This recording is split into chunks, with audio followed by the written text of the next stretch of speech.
So let's just dive into this. When going through life, we may see something or someone that we find fitting to attach ourselves to. We will automatically place ourselves in a state of readiness, right? See, if you a female and you see a guy, you know very well what attracts this guy. Say he likes white dresses with curly hair. It just somehow the next day, before you even get with him, you find yourself in a white dress with curly hair. You know what I'm saying? Because you're looking to get yourself in alignment with whatever it is he has going on to be properly, prepared and be able to represent that. If you go to a college, or rather you have submitted an application to a college, a lot of times before people even get the acceptance letter, they may have an opportunity to speak with the dean of admissions. Guess what they got on? The school colors, right? Though they ain't been accepted yet, they got on the school colors as if they have been, because they are getting themselves in the state of readiness to accept whatever it is they deem fitting to be a part of. Let me focus on me. When I had made the decision that I wanted to join the gang, and I had seen how the gang operates, and more importantly, the uniform that they wore. The day that I decided I wanted to be a part of it, I put on the uniform. I went and stole the clothes because I didn't have any in my personal. And I'm gonna touch on that too. I made sure that I did what I had to do to get the clothes for the part. I didn't let that be an excuse. I didn't let finance be an excuse. I'm not telling you all to go out there and commit, theft or whatever. I'm just letting you know, like, I didn't let nothing get in my way. And I showed up that day in the uniform, not even knowing why we wore those colors or why we wore them to the left. Because that's another thing. Sometimes people will say they want to do something, but they're not doing it fully just yet because they don't always understand. But I call BS because I didn't know. I showed up on that day, and the guy looks at me. He looks at me like twice, cause he can't believe I'm dressed like a member, but I'm not a member. He's like, "Yo, what do you want?" I said, "I want in." And we had our dialogue, and it was what it was. What I'm saying is, in life, whenever we find ourselves wanting to be a part of something, we know the status quo. We know what is expected of that particular organization and or person. The question is, will we get with it or won't we? We're trying to make up a lot of different reasons as to why we can kind of beat around the bush as to, why we shouldn't do it. But it's irrelevant at the end of the day, because when you really want it, you're going to go for it, and nothing will be able to tell you apart from it. Mashiach speaks about the wedding feast. This is the unification of him and his people, his bride. In Revelations chapter 19, verses 6 through 9, we read, Hallelujah. For Yah our Elohim, the Almighty reigns.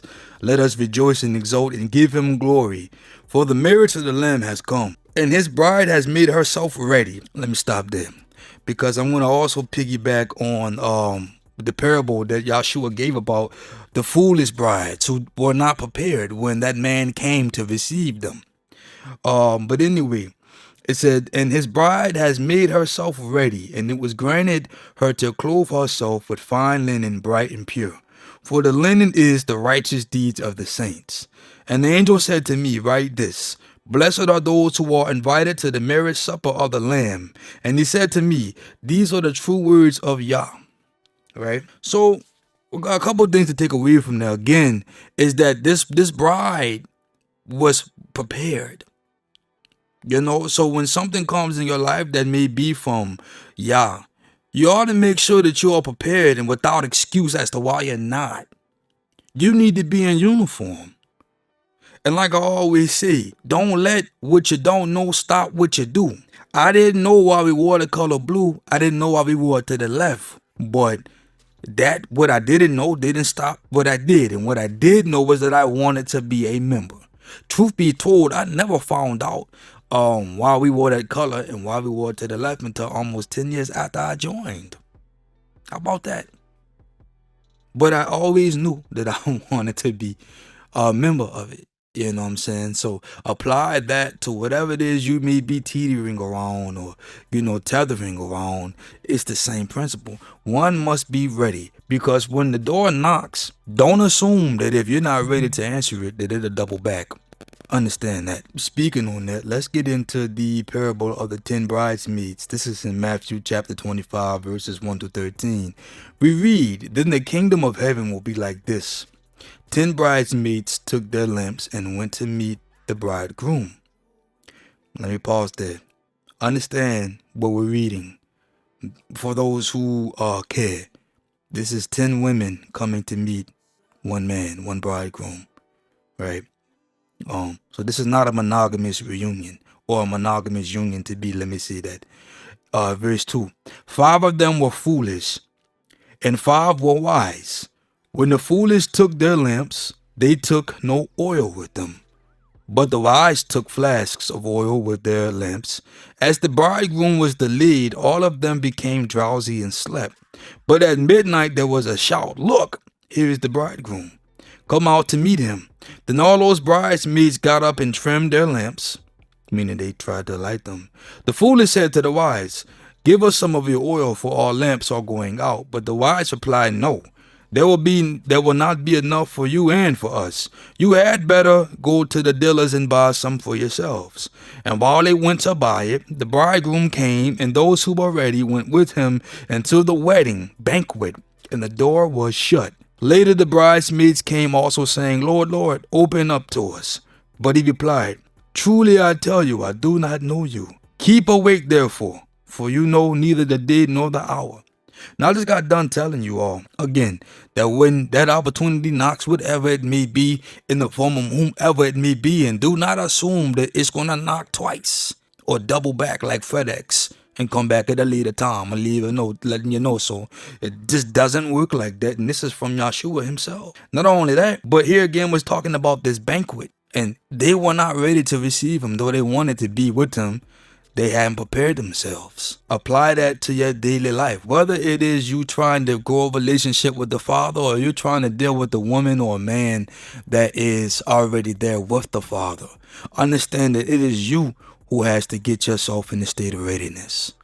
Because they're already there. They're waiting on you. They're already there. It's you who has to purchase or gather your golden ticket. Willy Wonka was already in the factory. I believe Charlie had to go and get the ticket. It was his job to make himself get there by any means necessary. So don't be lackluster when it comes to preparing yourself for whatever it is and getting yourself in uniform. Because you don't have a problem doing that. We don't have a problem doing that with anything else in this life. Let's be honest. When we go get a job, even jobs we hate, guess what? We wear the uniform. Sometimes we wear the uniform when we're not even working for the job. Imagine that.